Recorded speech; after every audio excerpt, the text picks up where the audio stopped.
We're finally shutting down your embarrassing business.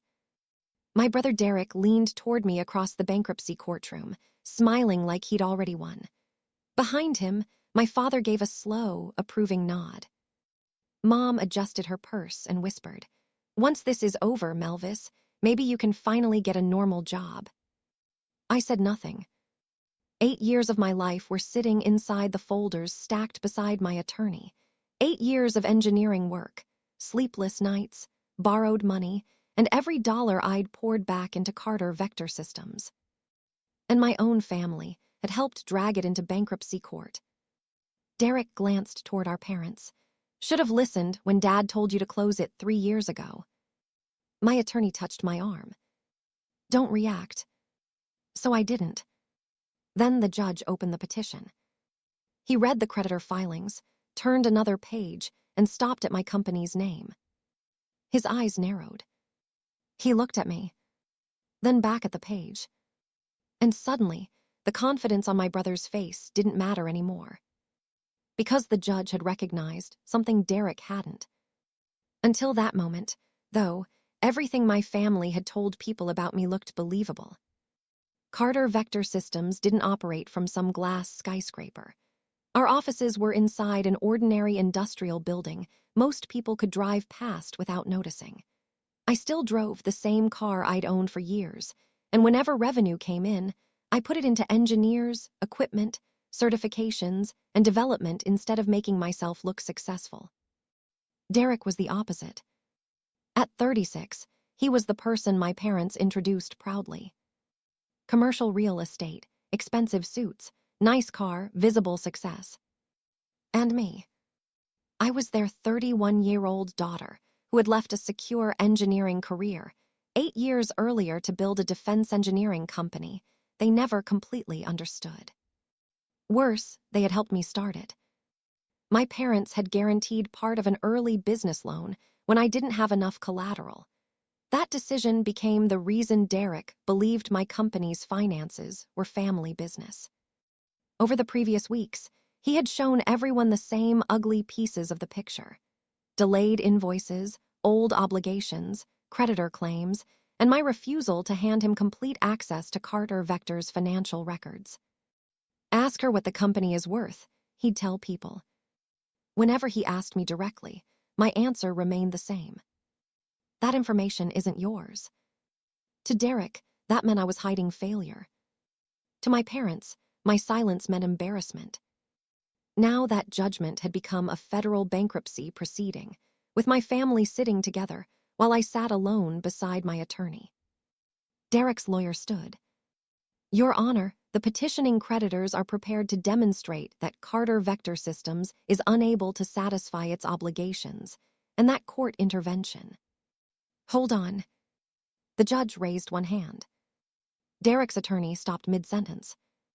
The judge lowered his eyes to the document again, then looked directly at my attorney. "Before we go any further," he said, "I need something clarified about this company." Derek's smile finally disappeared. 3 weeks before we entered that courtroom, Derek dropped a thick folder onto my parents' dining room table. "Explain these." I looked down at photocopies of old loan documents, vendor statements, and several obligations connected to Carter Vector Systems. Mom sat opposite me. Dad stood near the window with his arms folded. I looked back at Derek. "Where did you get these?" "That's your concern." "It is when they're my company's records." Derek laughed. "There it is. Everything is always your company until somebody asks where the money went. 8 years earlier, I'd left a secure engineering job to start Carter Vector. I had technical experience and a business plan, but not enough collateral. My parents agreed to guarantee part of an early loan. I never forgot that. Derek never let me forget it.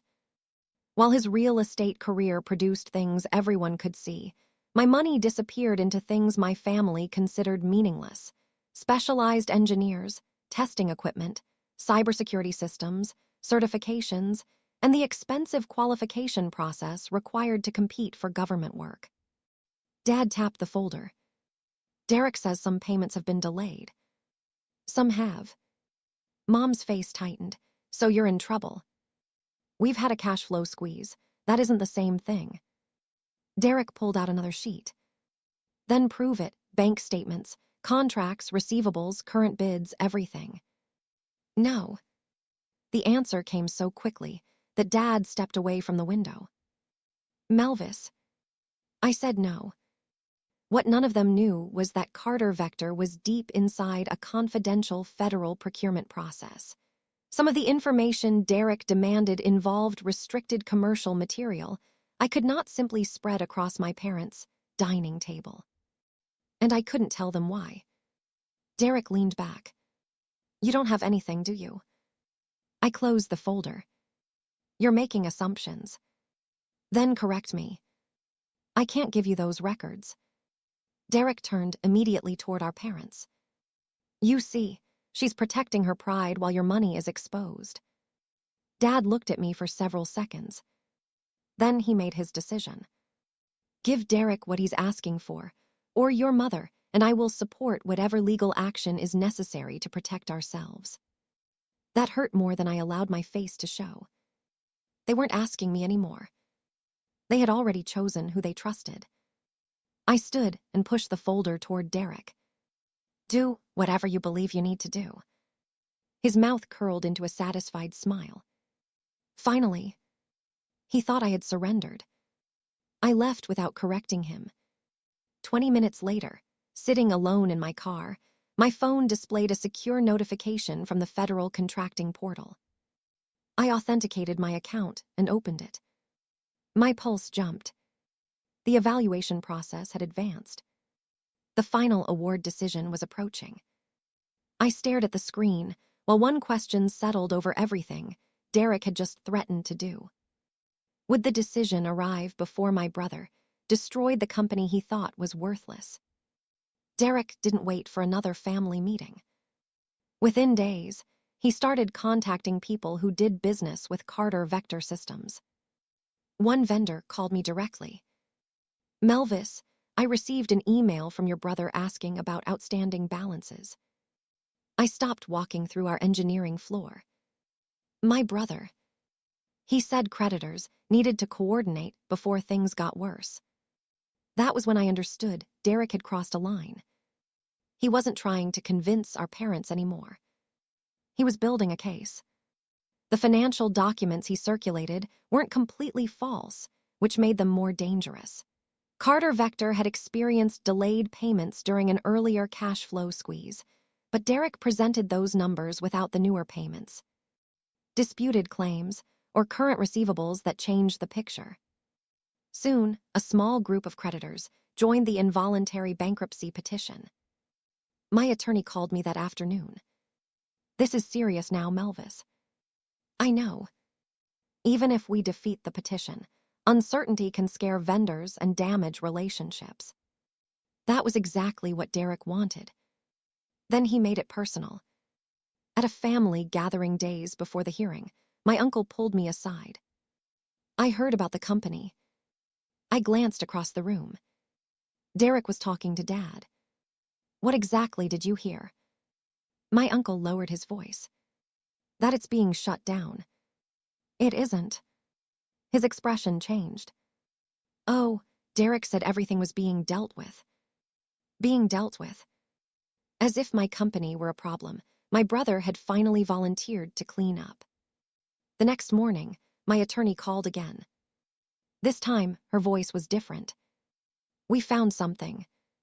She forwarded me an email Derek had sent to one of Carter Vector's commercial landlords months earlier. He had asked what would happen to our lease if the business were liquidated. Then he'd asked about equipment left on the premises. I checked the date twice. This was before he told my parents he was reluctantly stepping in. Exactly. I stared through my office window at the engineers working beyond the glass. Derek hadn't simply become worried about repayment. He had been thinking about Carter Vector disappearing long before he admitted it. My phone vibrated. A secure government notification appeared. I opened it. The procurement decision had been completed. Final documentation and public posting still had to clear, so I couldn't announce anything yet. But I knew what that message meant. I locked my phone and slipped it into my pocket. The next morning, Derek was given another opportunity to reconsider. Instead, he formally pushed the bankruptcy case forward. Before we go any further, I need something clarified about this company. The judge's interruption changed the courtroom instantly. Derek leaned toward his attorney. My parents exchanged a confused glance. But before the judge explained, Derek's lawyer tried to regain control. Your Honor, the financial evidence demonstrates a continuing inability to satisfy obligations in the ordinary course. My client disputes that characterization, my attorney said. She opened our updated financial file. Several invoices Derek had used to paint Carter Vector, as insolvent had already been resolved. One major creditor claim was formally disputed. And yes, the family-backed obligation was legitimate. We had never denied it. But owing money did not automatically mean Carter Vector needed to be liquidated. Derek shifted impatiently behind his lawyer. She's been saying this for years. The judge looked over his glasses. Mr. Carter, your attorney will speak for you. Derek went silent. The judge returned to the company profile. Carter Vector Systems, he said slowly. This address, is this your primary operating facility? My attorney stood. Yes, Your Honor. The judge turned toward the clerk. Please verify the federal procurement record that was recently published. My mother frowned. Derek whispered, What procurement record? Nobody answered him. The clerk pulled up the record and passed the information to the judge. He read silently. Once. Then again. His eyes lifted toward me. Ms. Carter. Yes, Your Honor. Are you the founder and chief executive of this company? I am. He looked back at the screen. Then he said the sentence my family clearly wasn't prepared to hear. Wait, this is the company that just secured the $89 million defense contract. Mom's lips parted. Dad straightened in his chair. Derek turned so quickly toward me that his papers slid sideways. What? I kept my eyes on the judge. He wasn't finished. I want the updated financial disclosures, he said. I also want documentation relating to this contract and the communications surrounding the filing of this petition. Derek leaned toward his lawyer again. My attorney calmly reached beneath the table. She lifted the prepared file we'd brought with us and placed it in front of her. Then she stood. Your Honor, those records are exactly why we asked you not to rule yet. My attorney opened the file. The contract does not erase Carter Vector Systems' obligations, Your Honor, but it changes the claim that this is a business with no viable path forward. She began laying out the timeline.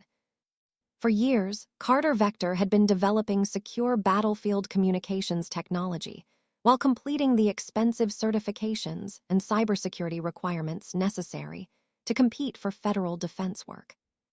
That was where so much of our money had gone. Not into my lifestyle. Not into some desperate attempt to hide failure. Into engineers, testing, equipment, compliance, qualification. Then she placed the contract documentation before the court. The award is valued at $89 million over multiple years. Derek immediately leaned toward his attorney. So she has $89 million. No, the judge said before anyone else could answer. That is not what a multi-year contract means. Derek sat back. My attorney continued.